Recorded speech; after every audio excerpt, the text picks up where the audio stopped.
Hello and welcome to our course lecture for week 5. This week is actually the second portion of our discussion of the middling scope, as it's called. Last week we talked a lot about the Four Noble Truths, and in this week's discussion we're going to talk about the 12 links. Now the 12 links are a means of taking responsibility for our own situations, which is not the same thing, and I want to be real clear about that.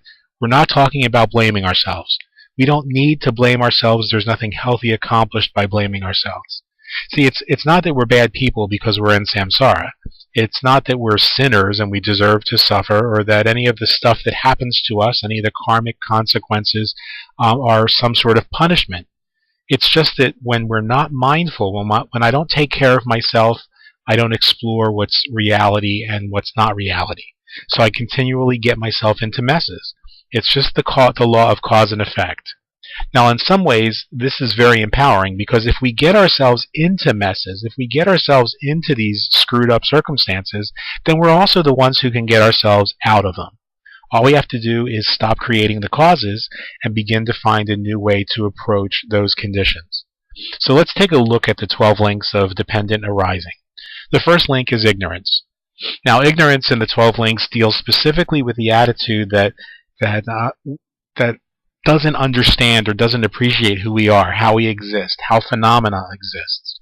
By ignorance, we mean that grasping at the self or at other phenomena and imagining that it has a solid, permanent, rigid essence that exists from its own side. Due to that ignorance, we generate the afflictions of attachment, anger, jealousy, pride, and we act out these afflictions as well. So that's what ignorance is. It's that false view that phenomena and ourselves have a solid, permanent, rigid existence. Now, the second link deals with action or karma. Karma is involved and included in that second link, as is all of its mental intentions, all of its mental actions, all of its physical and verbal actions. So although when these actions cease, they leave imprints on our consciousness, when we talk about the link of action or the link of karma, we're talking about that whole ball of wax. Now, there's two types of karma. There's what we call throwing karma, which throws us into a particular rebirth and determines the realm in which we're born.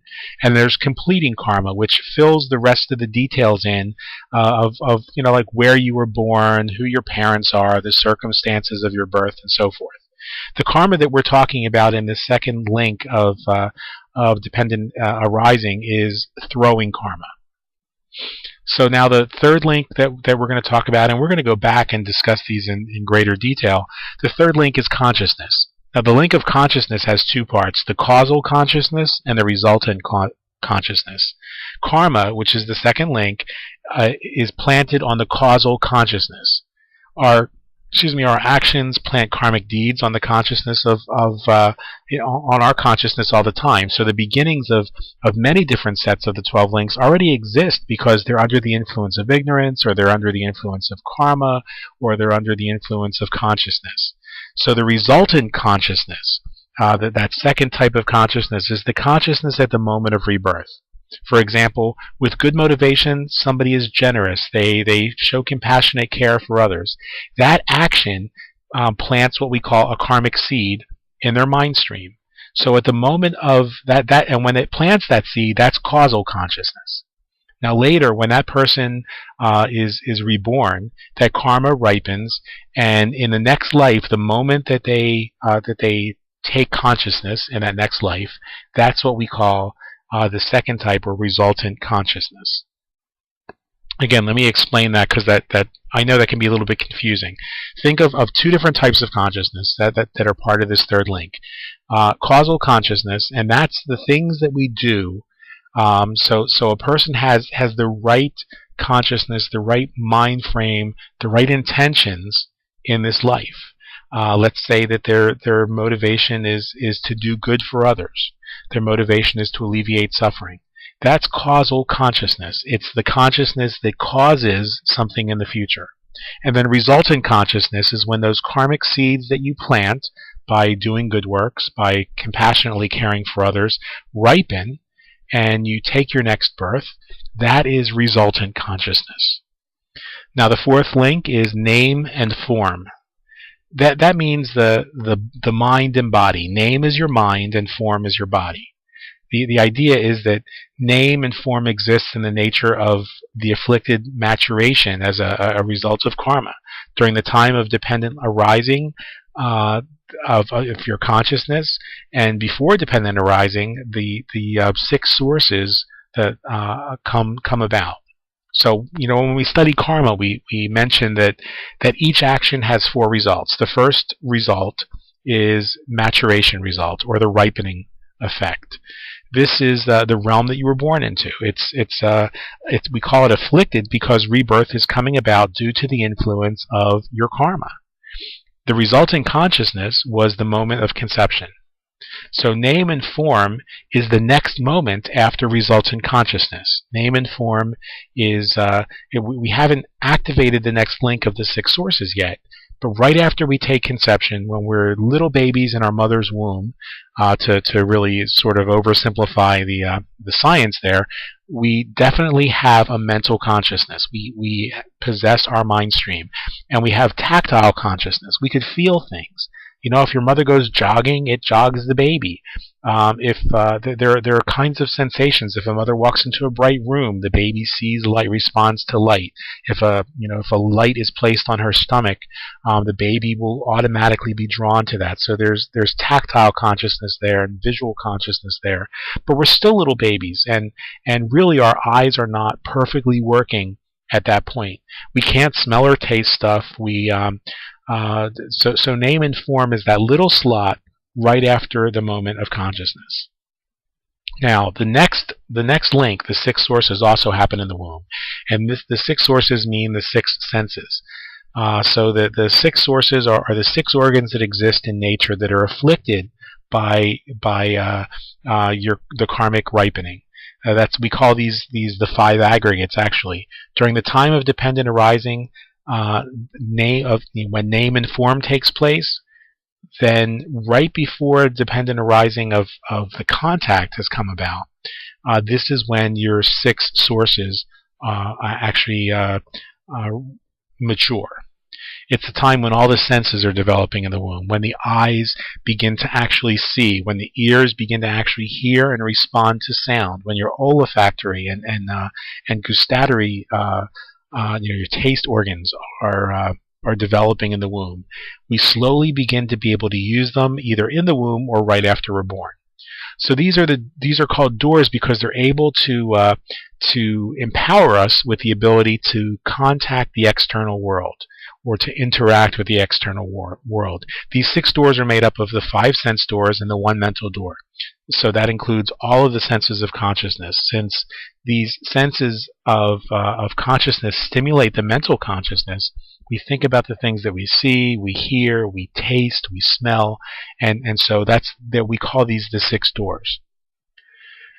Now, the sixth link is the link of contact, as I just started to talk about before. Contact is the affliction or the afflicted mental factor that contacts the quality of its object, whether pleasant or unpleasant or neutral, through its capability due to the convening of the object, the source, and the consciousness, which exists during the time right after dependent arising of the six sources take place, and before the sense of feeling, the dependent arising link of feeling comes about.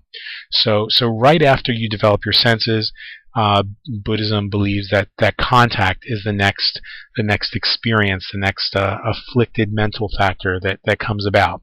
And why are we talking about these? We're talking about these because these are the things that lead to our afflicted state of mind, our delusions, our dualistic perceptions, and ultimately to our suffering.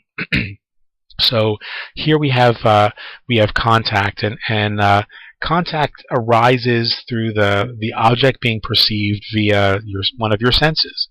So when I look at flowers, I see the color red. Contact is what brings together the red of the flower, the visual faculty, and the visual consciousness to produce the perception of red.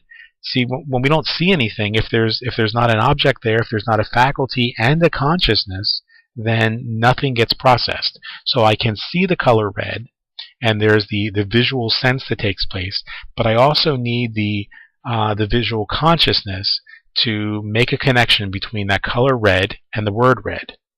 So without these three, perception doesn't occur. So you've got your the red in the flower, the visual faculty, and the visual consciousness. So the object, the faculty, and the consciousness. Now, if you close your eyes, the eye faculty isn't working, so no visual consciousness can arise. And if there's no object there, if there is no flower, then even if you have the consciousness and your eyes are open, you perceive nothing. So again, the perception can't occur. So in order for us to perceive something, and put this in your notes, in order for perception to take place, there must be an object, there must be a faculty, and the faculties are one of those 6 doors, and then there must be consciousness. Now, again, if you close your eyes aren't working, and so there's no visual consciousness able to arise. If the object isn't there, then even if your faculties are working and your consciousness is present, then again there can't be perception because there's nothing to perceive. Contact happens when you have those 3, the object, the faculty, and the consciousness, all coming together. Alright, so now let's talk about the 7th link of dependent arising, which is feeling. Feeling is the afflicted mental factor that experiences the object, whether suffering, happiness, or indifference, through its own capability, depending on its cause and the dependent arising link of contact. See, feeling happens right after contact. Contact experiences the quality of the object. Feeling is what experiences or attaches the notion of happy or positive, painful, or neutral feelings as a result of that contact. Feeling doesn't arise if there's no contact that precedes it. Contact doesn't arise if it has no faculty before it. So now we see if we have sense organs, then we have contact that produces all of the consciousness. If we have consciousness, we automatically begin to experience feelings. We see red and the mind gives it a pleasurable feeling, or we hear nails going down on a chalkboard and we get that unpleasant feeling. Or just even hearing about nails on a chalkboard, your consciousness may have made you get that kind of tingly feeling going down your spine. We think of our big toe right now, and we have a neutral feeling. It's just your big toe. Unless something has happened to that big toe, or you have an ingrown toenail, your feelings are going to be neutral. Now, we get to the next important link of dependent arising, which is craving. And craving is that mental factor that by depending on the dependent arising link of feeling, either wishes or doesn't wish to separate from the object. Now there's the craving for, there's several different types of craving. Craving for sense pleasure. It's interesting to look at these. Craving for sensual pleasure. If we've had a pleasurable feeling before, a pleasant feeling before, now we crave that pleasure. We almost become immediately addicted to that because we've attached the idea of pleasant to that or positive to that. And we can have a whole list of things that we want, from from fresh pizza to sour balls to hot fudge sundaes to hot showers and walking in a spring meadow. The mind is very involved in the craving process, and that's where attachment begins to arise, because in craving those pleasurable objects, of course, we also don't want those objects to end or to be separated from us. So next we have the idea of craving of fear. Now that kind of craving is a craving to be free from the unpleasant things. It's a repulsion, if you will. So we have this thing that happens. The smell of liver cooking, for example, is very unpleasant for me, and I just want it to end. The sound of the fingernails on a chalkboard is very unpleasant, and we just want it to end. Those are cravings that are born out of fear. We don't want to experience whatever it is, and so we try to avoid it, and that we could call that the craving of avoidance, if you will, and that leads to suffering as well. And then there's the third type of craving, what they call the craving of life. This is one that happens at the time of death, when somebody realizes that they're dying, and there's that fear that arises, and they want to cling to this idea that they have of life. And the thing is that they're not actually craving to life; they're craving and clinging to this to the five aggregates, because they've so identified themselves with those five aggregates, those senses. They have this notion that what they think of as me is real, that they don't want to let it go. And so they want the me, and they want everything that comes with me, and they just don't want to let it go. We're so attached to this notion of self, that the central figure in our melodrama is always the self. So this third type of craving arises at the time of death, and it's when people are dying and they get very frightened, and they may grab onto the bed, they may grab onto the people that are around them, or even to their own bodies, trying to postpone the inevitable. And now we're going to talk about grasping. The ninth link of dependent arising, in general terms, is the link of attachment. All attachment arises from grasping. There's four types of grasping. There's grasping after opinion, grasping after sensual pleasure, there's grasping after rule and ritual, there's grasping after the theory or the notion of self, and in even more general terms, we could say that grasping after those things we imagine to bring us happiness, and grasping at the attempt to avoid those things or repel those things that we perceive as causing us pain. Now, all of these things are what actually gives rise to what we call our attachments. But grasping and attachment really are so closely linked that it's a very fine line between when the grasping ends and the attachment begins. So let's talk about those. Grasping after opinion. How many times have you found yourself at odds with somebody or a group because they have an opinion that's strongly different from you? Whether they're Fundy McNuggets, or the Republicans, or just the spiteful person at the end of the block. Now, I'm not suggesting that having a personal opinion or even a strong opinion is wrong. Those of you who know me know that that's certainly not part of how I live life. In fact, I believe that our opinions only add to the experience of personal growth and development, but we have to guard ourselves against becoming really attached to them. Now, here's the thing. I may have a very strong opinion about something, excuse me, and may be willing to stand up and argue that point. But unless I am always open to hearing what the other person is saying, then the opportunity for growth isn't going to happen. Then I'm attached to that opinion, and I'm more concerned with being right than with discovering what's right. So that's the difference there. So even though I may vehemently argue a point, I am always trying to listen to what the other person says. And those of you who know me will recognize very quickly that there are times when somebody will bring up a point, and in the middle of my vehemence, I'll say, well, that's a very good point. Or you're right, or well, let's think about that. And it also means taking the responsibility and having the respect that when the other person's opinion is not right, that you want to try and help them understand your perspective so that they can determine, not you can convince them, so that they can determine if it's right for them. See, when we recognize our opinion as an opinion, it's difficult to be attached to it because we see that thought as a result of our perception. And our perceptions are based on observation, they're based on experience, they're based on fears, they're based on prejudices.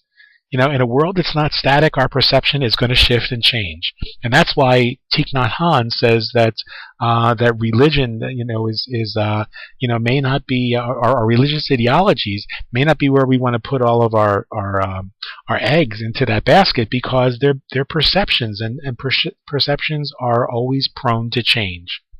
So our opinions are not only prone to change, but we should really try to ensure that they are given to change. Some years back, while I was serving as the exarch and metropolitan archbishop of the autocephalous Franciscan communities in North America, a transcript of one of my weekly sermons was published, in which I stated that my personal theological opinion of the traditions of the virgin rebirth and immaculate conception, the virgin birth, virgin rebirth, and immaculate conception, and the stigmata and resurrection were concepts that should not rationally be considered as fact, as literal fact, and they were simply part of the cultural and religious mythos of a primitive mindset from which the institutional church developed. They were adopted, as a matter of fact, from an old astrological tale. Well, one of the men that I ordained to become a bishop, who actually had become the bishop protector of the Canadian provinces, a brilliant, well-educated, former Roman Catholic Jesuit priest, was apparently of the opinion that such mythos and legends, along with their medieval and Tridentine prescriptions for liturgical prayer, should be considered as literal fact. And he felt strongly enough about his opinion that he separated himself from our community to start his own religious sect. Now, for some time, I'm quite certain that he and many of his disciples, who were actually comprised of the individuals we dismissed from our community for various reasons of being unfit for being part of that community, allowed their opinions to engender feelings of disgust and disdain for me. But these were genuinely compassionate and kind people, most of whom are very well educated and intelligent. They soon began to realize that their opinions are just that, and that there's still sort of a subtle undercurrent there of compassion and loving kindness, even if it's not spoken about.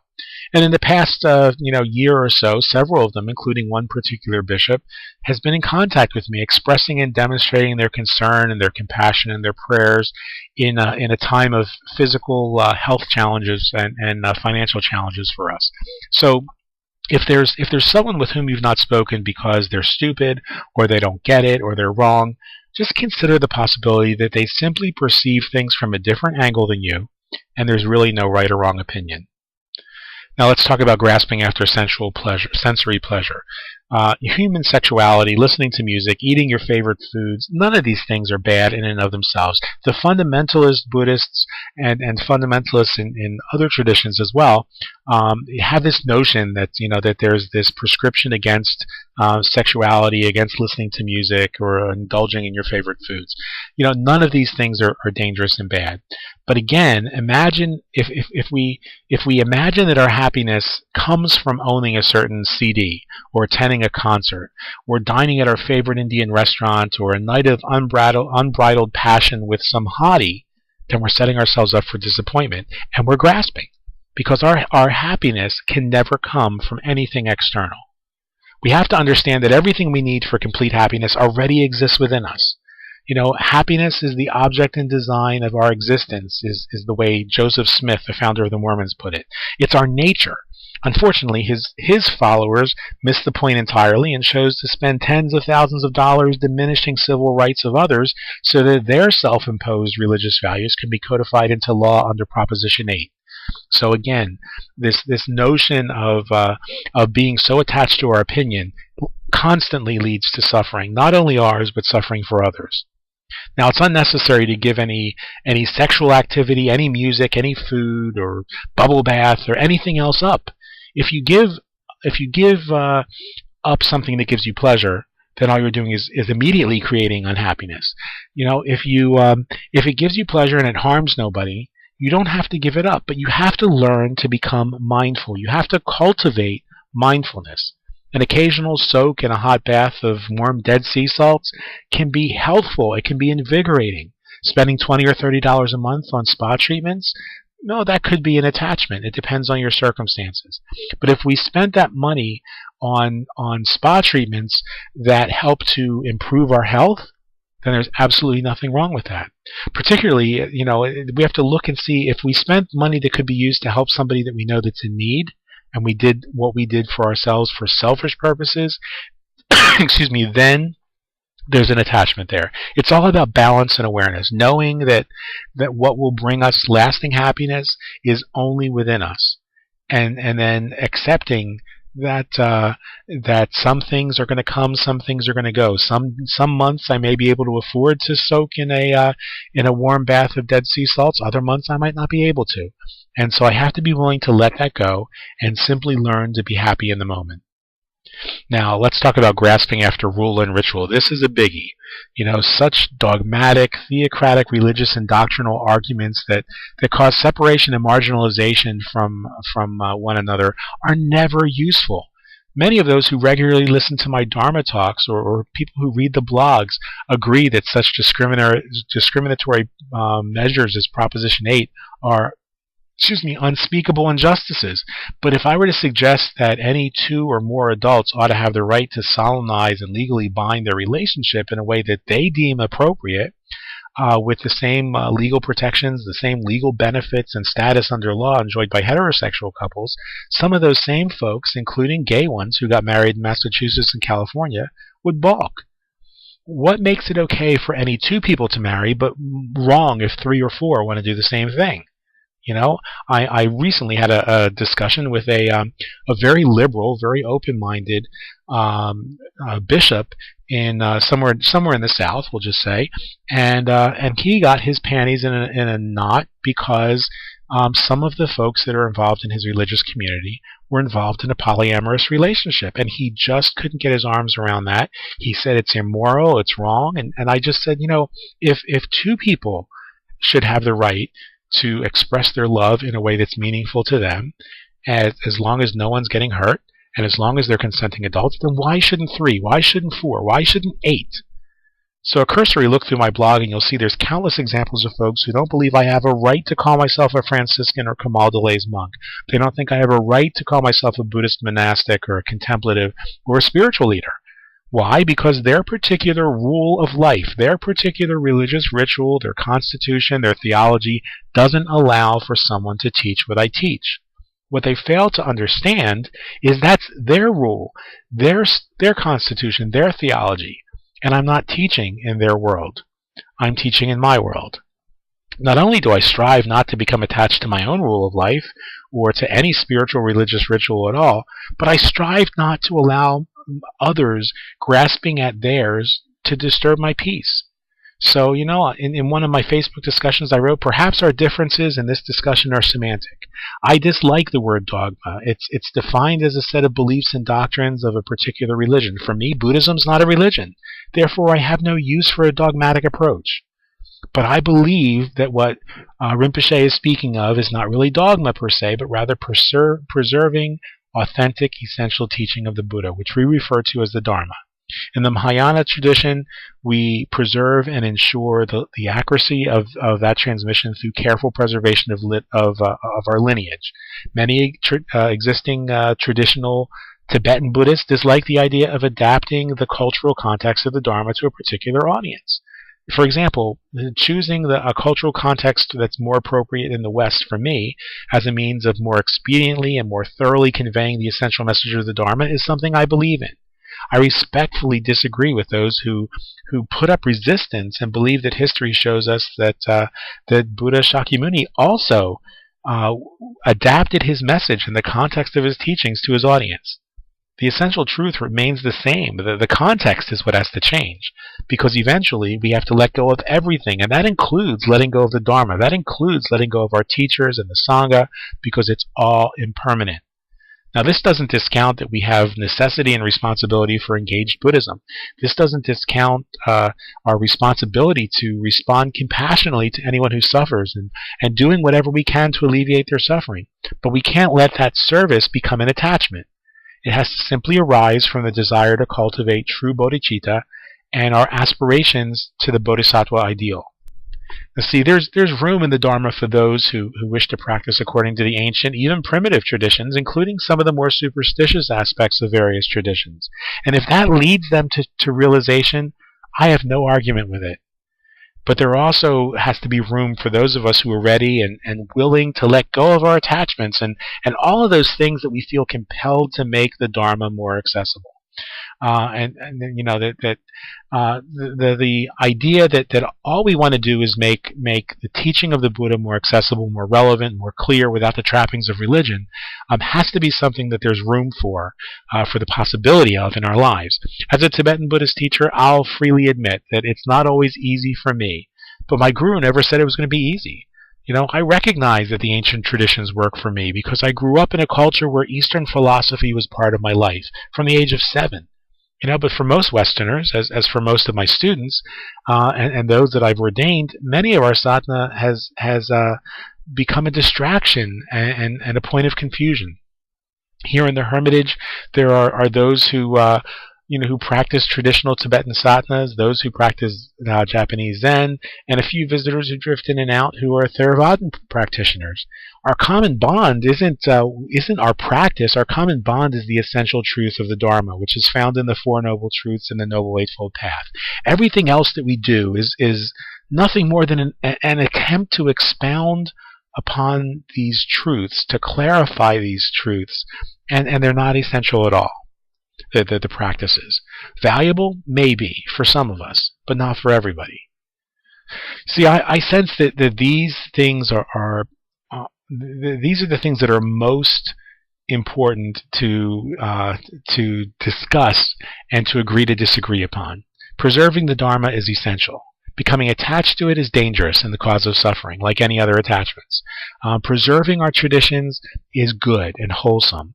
Becoming attached to those traditions and believing that they're the better way or the best way for everyone to attain realization is unhealthy and is dangerous.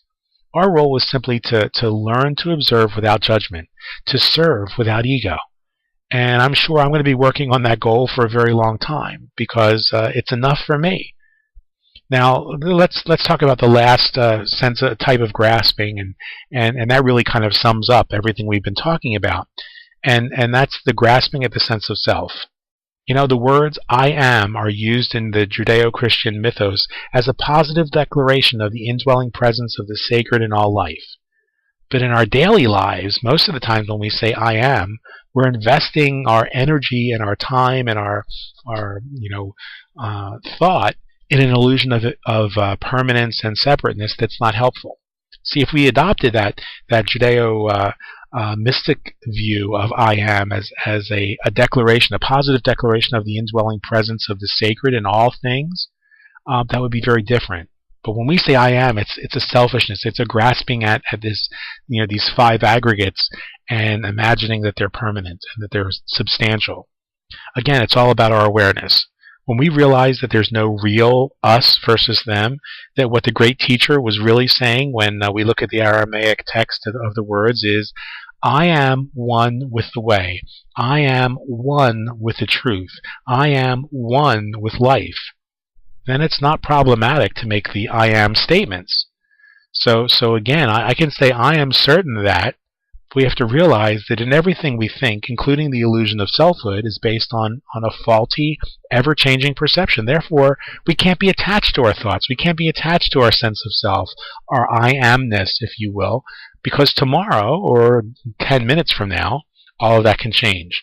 So realizing these basic foundational causes for attachment, we can begin to look for ways in which we can let go of at least one source of attachment every day. And if we do that, our suffering, I promise you, will diminish, and genuine happiness, genuine peace becomes part and parcel of who we are. Now we have just a couple more of the links of dependent arising to cover today, and I appreciate your patience, and we're running a little longer today than usual. But the 10th link of dependent arising is becoming, or existence. It's the factor existing in the very nature of the maturation of your five aggregates bound by afflictions. Becoming is when the karmic seed is just about to ripen, right before you go into your next life. So your entire life, we say, is a process of becoming. It's a process of evolving, of evolution toward what the next step is going to be. So naturally, the 11th link is the link of rebirth. Now, rebirth is when the body and the mind the karma ripens, and the body and mind take new expression, if you will, new birth in the next step in your journey. And the 12th link is the link of aging and death. Aging is the body which decays, being under the control of the afflictions and karma, and death is the cessation of the mental and physical aggregates. So when we really understand that, then there's nothing to fear about aging. There's nothing to fear about death. It's part of the natural process. only the wisdom realizing emptiness cuts the continuity of these afflictions. In other words, we can have greater and lesser moments of dissatisfaction throughout our lives, because we have moments when we're much clearer, moments when we're much more at peace with the way things are, and then there's other moments when our mind is really fucked up. Sometimes during moments when our mind is way off base, we might think that we're very clear, but we're actually caught up in a delusion. We're caught up in some sort of drama or some sort of worry. Now, this includes people who imagine that they have the ability to enter other people's consciousness in waking or sleeping hours. People who claim that they can fix other people in their dreams or fix other people in a state of hypnosis. It includes those who imagine that they're enlightened sages and sadhus, when in fact they're not at all attained. True clarity never needs to be boastful. It simply rests in the awareness that it is pure awareness itself. See, it's really important really important stuff to meditate on, because it gives us a way of understanding what our experience is, and it helps us to break down our notion of self. We need to do this because we have a very strong notion that this self, this me, is real, that it's who I am, and that these are the important things in life. When you begin to meditate on the 12 links of dependent arising, your sense of self changes, because you begin to realize, I'm only in this body, I'm not this body. I'm only in this mind because the causes for it have been created. And if the causes had not been created, there would not be this body, there would not be this mind, and this identity that is happening right now. See, this identity that I have right now is not going to last forever. When I die and I leave this body and mind, different karmas are going to ripen, and I'll wind up in a different place. I'll wind up in a different body. I'll wind up in a different mindset. So if you really reflect on this, what we've been talking about in this chapter helps you to loosen up the grasping itself, helps you to loosen up at the grasping specifically at the who am I right now. We don't have to worry about, oh, I hope next month I don't have the same problem I had this month, because so what if you do? What matters right now is here in this moment.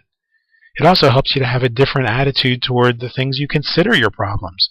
The things that we usually get so bound up with as problems really pale in comparison to this whole problem of being under the influence of karma.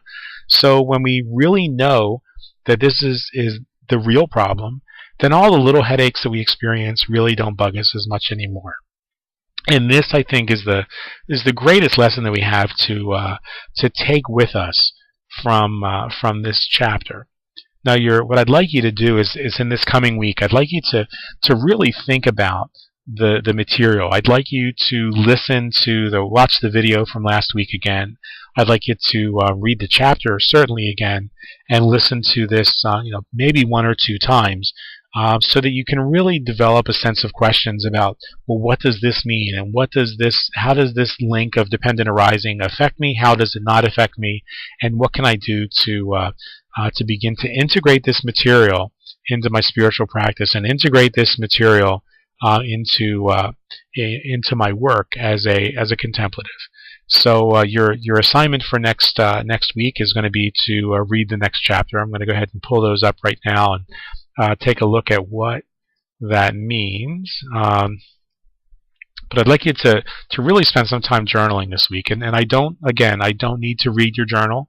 I don't need to know what it is that you've written in your journal, but I want you to really make sure that that's a priority for you, that you are actually journaling. Just because I'm not reading it doesn't mean it's not important. In fact, the main reason I don't read it is because I want you to feel a sense of freedom to be able to really be open and honest. Now, what we're going to talk about next week is we're going to be starting the path of the person of great scope.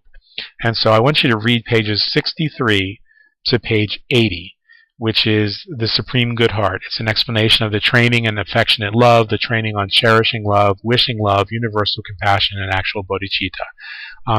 I know it seems like it's not a very large section I'm asking you to read, but this is an extremely important section. And so we're gonna really focus on the extremely good heart, bodhicitta, the compassionate heart and wise heart, and so we're going to read pages 63 through 80 inclusive. And for your assignment again this week, I really want you to spend some time journaling, going through all the material, and we'll look forward to talking to you soon. Again, make sure you check in at at Google Plus, and write any questions there on this week's discussion. Namaste.